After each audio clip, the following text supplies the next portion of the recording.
नमस्ते, मैं हूं गिरीश सिद्धराम शिंदे और आज के इस सक्शन लिक्विड हीट एक्सचेंजर के टॉपिक में आप सभी का स्वागत है। तो हीट एक्सचेंज मतलब हीट की अदला बदली करना। जैसे कि जब गर्मी का मौसम आता है तो गर्मी के मौसम में हम क्या करते हैं, ज्यादा करके ठंडा पानी पीते हैं या फिर आइसक्रीम खाते हैं या फिर जूस पीते हैं या फिर ठंडे पानी से नहाते हैं या ज्यादातर हम एयर कंडीशनिंग रूम में बैठना पसंद करते हैं। तो ये सब चीजें करने से क्या होता है, ये सब चीजें करने से हमारे बॉडी की जो हीट है उसको हम एक्सचेंज करते हैं। ओके, जब हम नहाते तो क्या होता है, बॉडी की जो हीट है ठंडे पानी के साथ में निकल जाती है और हमें अच्छा महसूस होता है। या फिर जब हम एयर कंडीशनिंग रूम में बैठते हैं या फिर हम ज्यादा से ज्यादा पानी पीते हैं तो हम बेसिकली बॉडी की हीट को किसी और चीज को देते हैं। और बॉडी की हीट जब हम किसी चीज को देते हैं मतलब हीट को एक्सचेंज करते हैं। जब हम हीट को एक्सचेंज करते हैं और बॉडी की जब एक्सेस हीट बाहर निकल के जाती है तो हमें कंफर्ट फील होता है और हमारी जो इफिशियंसी है काम करने की वो बढ़ती है। और इसके लिए हीट को, एक्सेस हीट को बाहर निकालना जरूरी होता है और हम गर्मी के मौसम में अलग अलग रास्ते यूज करके हमारे बॉडी की एक्सेस हीट को बाहर निकालते हैं। अब जैसे हमारी बॉडी है वो कंफर्ट फील करती है, वैसी एयर कंडीशनर का भी है। एयर कंडीशनर में जो लिक्विड लाइन होती है वो लिक्विड लाइन कभी कभी एक्सेसिव गर्म होती है। जैसे आप डायग्राम में यहाँ पे देख सकते हो, ये जो लाइन है इस डायग्राम में, या फिर ये जो कंडेंसर के बाद में और एक्सपांशन वॉल के बीच में जो लाइन है that is called as a liquid line. इसका टेम्परेचर ज्यादा होता है। ओके, तो उसको कम करना होता है हमें। और यहाँ पे जो लाइन है ना, इवापोरेटर के बाद में और कंप्रेसर के बीच में ये जो लाइन है ठंडी होती है, तो उसका गर्म होना जरूरी है। अब हीट एक्सचेंजर में हम क्या करते हैं, इन दोनों लाइन को आपस में जोड़ देते हैं। ओके, ये जो लिक्विड लाइन है और ये जो सक्शन लाइन है ये आपस में जोड़ देते हैं। तो ऐसा करने से क्या फायदा होता है, ऐसा करने से इसका जो हीटिंग इफेक्ट है वो सक्शन लाइन को मिलता है और जो ठंडी सक्शन लाइन है वो क्या करती है, इस लिक्विड लाइन को ठंडा करने का काम करती है।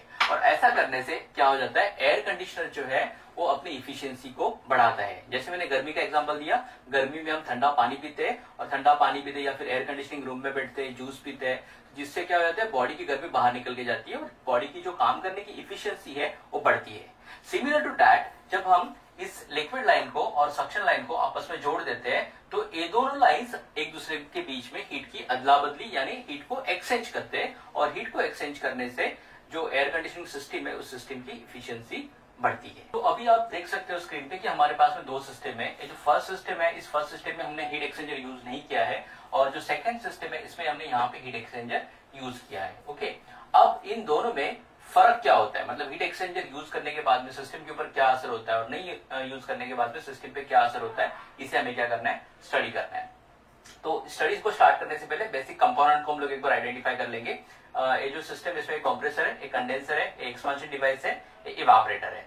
और जो हीट एक्सचेंजर वाली सिस्टम है उसमें देखोगे तो यहाँ पे कंप्रेसर है और कंप्रेसर के बाद में ये जो है कंडेंसर हो गया। यहाँ पे हाई प्रेशर हाई टेम्परेचर का रेफ्रिजरेंट होता है, ये वेपर से लिक्विड में कन्वर्ट हो जाएगा और फिर ये आ जाएगा इस डिब्बे में और इस डिब्बे को हम कहते हैं हीट एक्सचेंजर। अब इसकी खासियत देखो क्या है, इसमें ना दो पार्ट हो गया, एक ट्यूब साइड होती है, ये जो ब्लू कलर की आपको नजर आ रही है दैट इज सक्शन लाइन।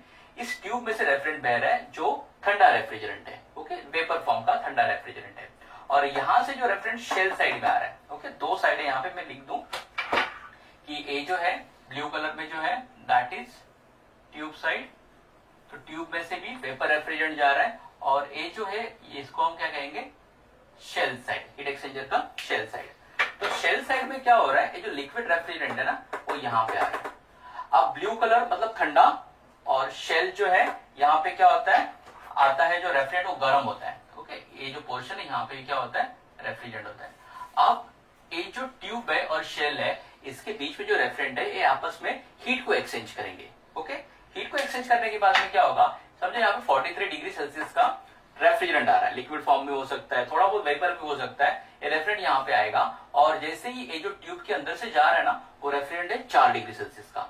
अब 43 टेम्परेचर ज्यादा है, 4 डिग्री सेल्सियस टेम्परेचर कम है, हीट एक्सचेंज होगी, heat always flow from high temperature to low temperature. मतलब जो लिक्विड रेफ्रिजरेंट है अपनी गर्मी दे देगा इस रेफ्रिजरेंट को। ओके, 4 डिग्री सेल्सियस के रेफ्रिजरेंट को, और ये सुपर हीट होकर आगे कंप्रेसर में चला जाएगा, मतलब और ज्यादा गर्म हो जाएगा। अगर इनके से लिक्विड है तो लिक्विड का वेपराइज हो जाएगा और वेपराइज होकर कंप्रेसर को जाएगा। ओके, और ये जो रेफ्रिजरेंट है जो 43 का था डिग्री सेल्सियस में, वो रेफ्रिजरेंट और ठंडा हो जाएगा क्योंकि वो कूलिंग इफेक्ट को लेगा ना, या अपनी गर्मी को उसने क्या कर दिया, सक्शन लाइन के रेफ्रिजरेंट को दे दिया। अब ये ठंडा होकर बाहर निकलेगा और 43 डिग्री सेल्सियस का जो रेफ्रिजरेंट है उसका टेम्परेचर कम होकर 35 डिग्री सेल्सियस के आसपास आ जाएगा। मतलब इसको हम सब कूलिंग कहते हैं।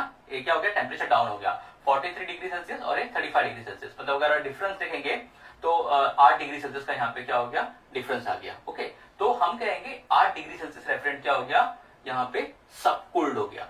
तो हीट एक्सचेंजर का पहला काम क्या हो गया, रेफ्रिजरेंट को सब कूल्ड करना, ठंडा करना। Okay, 43 degree Celsius that is the saturation temperature of the refrigerant, particular उसका जो भी कंडेंसिंग प्रेशर होगा उसका सैचुरेशन टेम्परेचर है। और सैचुरेशन टेम्परेचर से भी हमने क्या किया, 8 डिग्री सेल्सियस टेम्परेचर कम कर दिया, तो हम इसको सब कूल्ड कहेंगे। तो सब कूल्ड रेफ्रिजरेंट यहाँ पे आया, और सब कूल्ड रेफ्रिजरेंट यहाँ पे आने के बाद में क्या होगा, वो एक्सपांशन डिवाइस में जाएगा और एक्सपांशन डिवाइस से आगे बढ़ेगा इवेपोरेटर के अंदर। इवेपोरेटर में क्या करेगा, वो हीट को एब्जॉर्ब करेगा, रूम की हीट को एब्जॉर्ब करने के बाद में वो वेपराइज होगा। इनकेस अगर लोड कम है तो कभी कभी पूरी तरीके से रेफ्रिजरेंट वेपराइज नहीं होता, तो उसमें लिक्विड रेफ्रिजरेंट रह सकता है। तो अगर लिक्विड रेफ्रिजरेंट भी है तो ट्यूब साइड में चला जाएगा।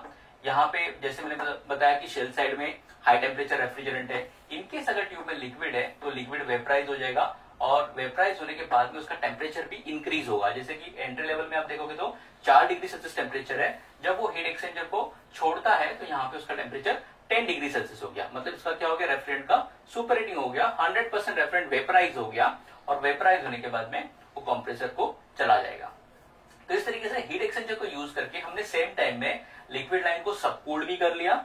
ओके, और जो सक्शन लाइन में अगर इनकेस लिक्विड है या वेट कंप्रेशन हो रहा है तो उसको वेपराइज करके सुपरहीट करके कंप्रेसर को भेज दिया, जो कि इस सिस्टम में नहीं होता। तो ये एडवांटेजेस होता है हीट एक्सचेंजर को इस्तेमाल करने से। आगे जाके हम लोग फर्स्ट पॉइंट देखेंगे, फ्लैश गैस। अगर आप इसमें इस सिस्टम की बात करें अगर हम लोग तो इस सिस्टम में हीट एक्सचेंजर नहीं है, तो यहाँ पे फ्लैश गैस जो है 24% हो सकता है। और सेकंड जो सिस्टम है जहां पे हम लोग ने हीट एक्सचेंजर यूज किया, वहां पे फ्लैश गैस का जो परसेंटेज है वो 18% होता है। तो पहले हम समझ लें कि फ्लैश गैस होता क्या है। फ्लैश गैस मतलब ये जो रेफ्रिजरेशन साइकिल है, इसमें से जो भी लिक्विड रेफ्रिजरेंट आ रहा है, उस लिक्विड रेफ्रिजरेंट का टेम्परेचर इस केस में 43 डिग्री सेल्सियस है।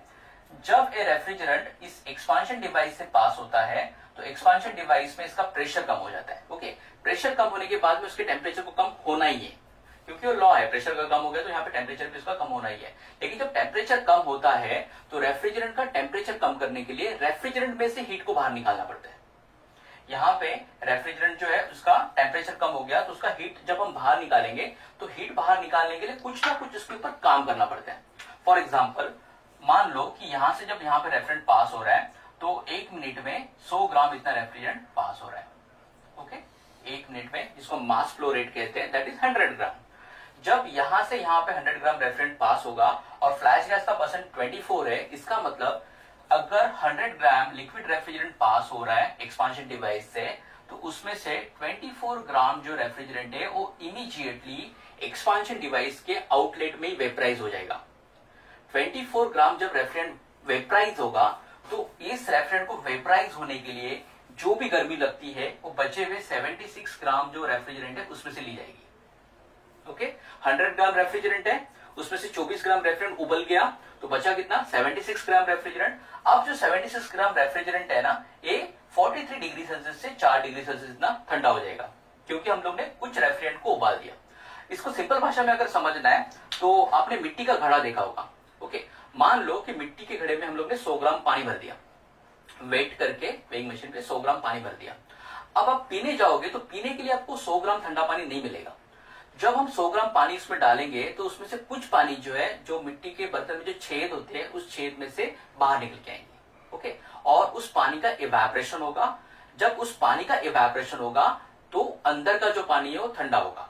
मतलब मिट्टी के घड़े में अगर आपने 100 ग्राम पानी डाला तो पीने के लिए आपको 100 ग्राम पानी अवेलेबल नहीं होगा, कुछ पानी जो है घड़े से बाहर निकल के जाएगा, उसका इवेपोरेशन होगा और तब जाके अंदर का पानी ठंडा होगा। एयर कंडीशनिंग सिस्टम में भी ऐसी होता है, जितना रेफ्रिजरेंट एक्सपांशन डिवाइस में से पास होता है पूरा का पूरा रेफ्रिजरेंट लिक्विड फॉर्म में नहीं होता, उसमें से कुछ रेफ्रिजरेंट को उबालना पड़ता है, तब जाके बचा हुआ रेफ्रिजरेंट ठंडा हो जाता है। In case of this first case में जहां पे हीट एक्सचेंजर यूज नहीं हुए हैं, वहां पे अगर मास फ्लो रेट 100 ग्राम पर मिनट है तो उसमें से 24% जैसे फ्लैश गैस की बात की, वो फ्लैश गैस होता है, वो रेफ्रिजरेंट वहीं पे क्या हो जाते हैं, फ्लैश हो जाते हैं। मतलब वो लिक्विड से वेपर में इमीडिएट कन्वर्ट हो जाता है, और जब वेपर पे कन्वर्ट होता है तो उसको लैटेंट हीट ऑफ इवेपोरेशन लगती है, वेपराइजेशन लगती है, और वो जो लैटेंट हीट है बचे हुए 76 ग्राम रेफ्रिजरेंट में से ली जाती है, जिससे कि जो बचा हुआ 76 ग्राम रेफ्रिजरेंट है वो 43 डिग्री सेल्सियस से लेके 4 डिग्री सेल्सियस तक ठंडा हो जाता है। अब हम मानते हैं कि यहाँ पे 100 ग्राम रेफ्रिजरेंट आ रहा है, आ भी रहा है 100 ग्राम रेफ्रिजरेंट, लेकिन 100 ग्राम रेफ्रिजरेंट में 24 ग्राम जो है दैट इज गैस और बचा हुआ 76 ग्राम जो है that is in liquid form, वो लिक्विड फॉर्म में। अब इवापोरेटर की गर्मी कौन खींचेगा? लिक्विड ही खींचेगा। वेपर, एक बार वेपर हो गया रेफ्रिजरेंट तो गर्मी खींचने की पावर इसमें नहीं होती। ओके, लिक्विड रेफ्रिजरेंट ही गर्मी को खींच सकता है। तो इस इवापोरेटर में क्या हो गया, 76 ग्राम रेफ्रिजरेंट आएगा और 76 ग्राम रेफ्रिजरेंट आगे जाके रूम की गर्मी को एब्सॉर्ब करेगा। तो इसके लिए मैंने आगे जाके क्या लिखा है, NRE that is net refrigeration effect. Net refrigeration effect यहाँ पे कितना होगा, 76%। रेफ्रिजरेंट भले ही 100 ग्राम जा रहा है लेकिन उसमें से 24 ग्राम रेफ्रिजरेंट वेपराइज होने के कारण वो आगे जाके हीट को एब्सॉर्ब नहीं कर सकता, तो बचा हुआ 76 ग्राम रेफ्रिजरेंट आगे जाके हीट को एब्सॉर्ब करेगा और इस वजह से जो एयर कंडीशनिंग सिस्टम है उसकी जो इफिशियंसी है वो 76% हो जाती है। That is thermal efficiency. मैं थर्मल इफिशियंसी की बात कर रहा हूँ, ये 76% हो जाएगी इस केस में। ओके, यहाँ पे अगर इस केस की बात करें तो यहाँ पे क्या हो रहा है, देखो यहाँ पे रेफ्रिजरेंट आ रहा है सेम 43 डिग्री सेल्सियस, यहाँ पे भी 43 था, यहाँ पे भी 43 डिग्री सेल्सियस हो गया because that is the saturation temperature of the refrigerant. Okay, लेकिन यहाँ पे हम क्या कर रहे हैं, इस 43 डिग्री सेल्सियस रेफ्रिजरेंट को शेल में पास कर रहे हैं और शेल के बीच में से एक ट्यूब जा रही है जिसमें से ठंडा रेफ्रिजरेंट जा रहा है कंटिन्यूअसली। जैसे रेफ्रिजरेंट यहाँ पे पास हो रहा है, इस लिक्विड रेफ्रिजरेंट की गर्मी को एब्सॉर्ब करते जा रहे हैं। एब्सॉर्ब करने के कारण जो 43 डिग्री सेल्सियस का रेफ्रिजरेंट था उसका टेम्परेचर डाउन हो गया और वो कम होकर हो गया 35 डिग्री सेल्सियस। अब रेफ्रिजरेंट सबकुल्ड हो चुका है। इंस्टेड ऑफ 43 डिग्री सेल्सियस अब जब हम रेफ्रिजरेंट पास करेंगे वो 35 डिग्री सेल्सियस का रेफ्रिजरेंट पास करेंगे। तो फर्स्ट केस में 43 डिग्री सेल्सियस के रेफ्रिजरेंट को 4 डिग्री सेल्सियस तक ठंडा होना था। अब इस केस में 35 डिग्री सेल्सियस का रेफ्रिजरेंट है और उसको 4 डिग्री सेल्सियस तक ठंडा होना पड़ रहा है। मतलब यहाँ पे टेम्परेचर डिफरेंस की अगर बात करें तो यहाँ पे टेम्परेचर डिफरेंस में क्या हो गया, कम हो गया। यहाँ पे 39 डिग्री सेल्सियस का डिफरेंस आ गया और यहाँ पे अगर हम लोग बात करेंगे तो यहाँ पे 31 डिग्री सेल्सियस का डिफरेंस आ गया। तो यहाँ पे टेम्परेचर डिफरेंस 35 और 4 के बीच में कम हो गया। यहाँ पे जो डिफरेंस है ये डिफरेंस यहाँ पे ज्यादा है। तो जब 35 डिग्री सेल्सियस का रेफ्रिजरेंट एक्सपांशन डिवाइस में से पास होता है तो कम रेफ्रिजरेंट को फ्लैश होना पड़ता है, मतलब ज्यादा रेफ्रिजरेंट को फ्लैश होने की जरूरत नहीं क्योंकि टेम्परेचर ऑलरेडी हम लोग ने यहाँ पे कम कर दिया है। तो यहाँ पे जो 24% रेफ्रिजरेंट फ्लैश होता था तो यहाँ पे सिर्फ क्या होगा, इस केस में 18% रेफ्रिजरेंट क्या होगा, एक्सपांशन डिवाइस के बाद में फ्लैश होगा। तो यहाँ पे 18% जो है that is a flash gas. 18% flash gas है तो बचा हुआ कितना हो गया, बचा हुआ 82% हो गया बराबर। तो 82% रेफ्रिजरेंट जो लिक्विड फॉर्म में होगा और 18% जो होगा वेपर फॉर्म में होगा। तो इस केस में क्या होगा, आपका 82% जो है 82% रेफ्रिजरेंट क्या करेगा, आगे जाके लिक्विड फॉर्म में ना तो इवापोरेटर में जाके रूम की गर्मी को एब्सॉर्ब करना करेगा। इस केस में क्या हुआ था, 76% जो है ओनली 76 ग्राम या 76% रेफ्रिजरेंट जो है वो रूम की गर्मी को एब्सॉर्ब कर रहा था रेफ्रिजरेंट। लेकिन यहाँ पे जो लिक्विड रेफ्रिजरेंट है उसकी मात्रा बढ़ गई, उसका परसेंटेज बढ़ गया। 82% रेफ्रिजरेंट जो है वो क्या करेगा, रूम की गर्मी को एब्सॉर्ब करेगा। तो थर्मल इफिशियंसी की अगर हम बात करें तो इस जहां पे हीट एक्सचेंजर यूज नहीं किया है उससे जहां पे हीट एक्सचेंजर यूज किया है उस मशीन की थर्मल इफिशियंसी यहाँ पे क्या होगी, इंक्रीज होगी। ओके, और इसके लिए थर्मल इफिशियंसी को इंक्रीज करने के लिए या फिर नेट रेफ्रिजरेशन इफेक्ट को इंक्रीज करने के लिए या दूसरी भाषा में फ्लैश गैस को कम करने के लिए या फिर सबकूल करने के लिए हम क्या करते हैं, हीट एक्सचेंजर का यूज करते हैं।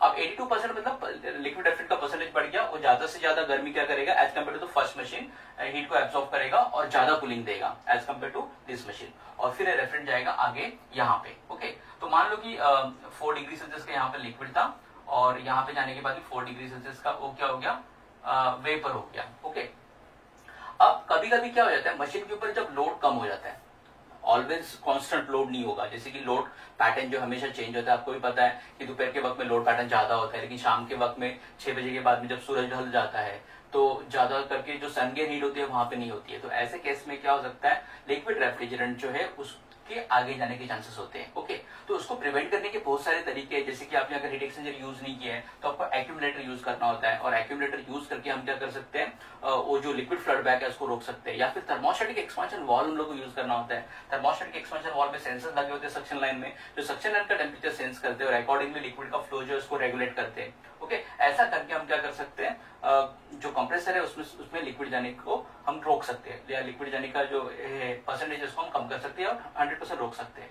लेकिन यहाँ पे जब हम हीट एक्सचेंजर यूज करते हैं तो हीट एक्सचेंजर यूज करने से क्या हो जाता है, इनकेस अगर लिक्विड भी जाता है इस ब्लू लाइन से तो अगर लिक्विड पास भी हो रहा है तो यहाँ पे क्या हो गया, यहाँ पे हम लोग ने जो हाई टेम्परेचर का रेफ्रिजरेंट है लिक्विड लाइन का, उसको यहाँ पे हम लोग ने पास किया हुआ है।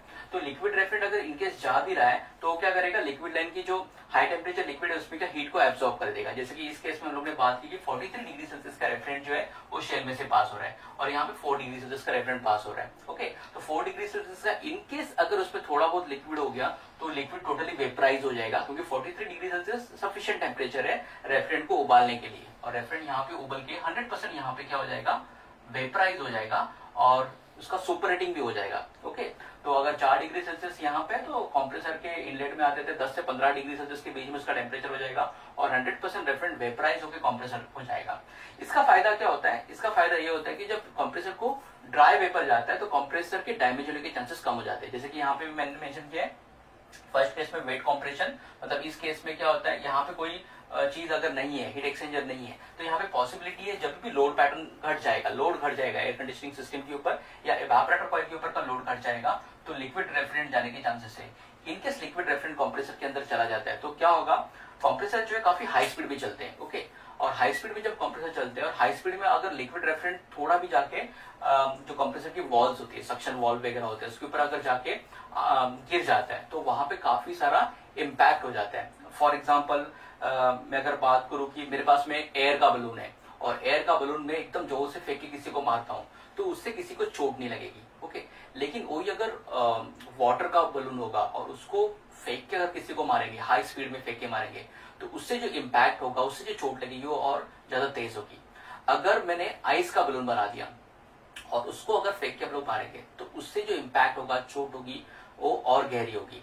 तो ये जो चोट होना है या इम्पैक्ट होना है वो डेंसिटी के ऊपर डिपेंड करता है, जितनी डेंसिटी ज्यादा उतना इम्पैक्ट ज्यादा होगा। In case of vapour, vapour की डेंसिटी कम होती है तो वेपर कितनी भी तेजी से अगर वॉल्व के ऊपर टकराता है तो टकराने के बाद में उसका इम्पैक्ट वॉल्व के ऊपर ज्यादा नहीं होता।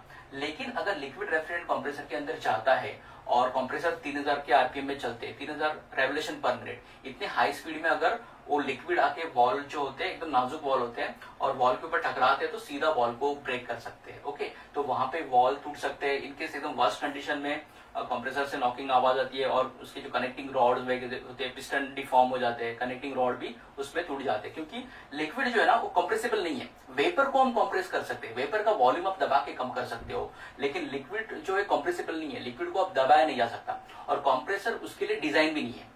कंप्रेसर सिर्फ वेपर को कंप्रेस करने के लिए डिजाइन है।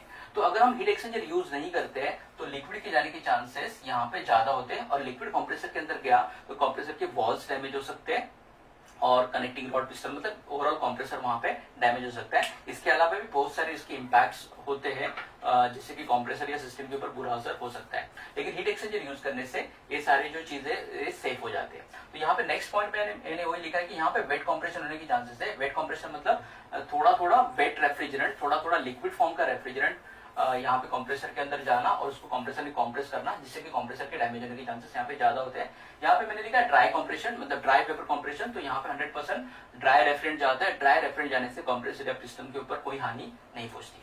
फिर आगे जाके लिखा liquid flood back to compressor. Compressor में लिक्विड फ्लड बैक हो सकता है, जैसे भी मैंने बात की, अगर लोड नहीं है तो सीधा लिक्विड रेफ्रिजरेंट कहाँ पे जाएगा, कंप्रेसर के अंदर जाएगा। इस सिस्टम के अगर ऊपर लोड नहीं है तो भी यहाँ पे लोड है ना, यहाँ पे तो हाई टेम्परेचर हम लोग रेफ्रिजरेंट पास कर रहे हैं, तो अगर लोड नहीं भी होगा तो ये जो रेफ्रिजरेंट है वो यहाँ से हीट को लेगा और वेपराइज होकर कंप्रेसर को चला जाएगा।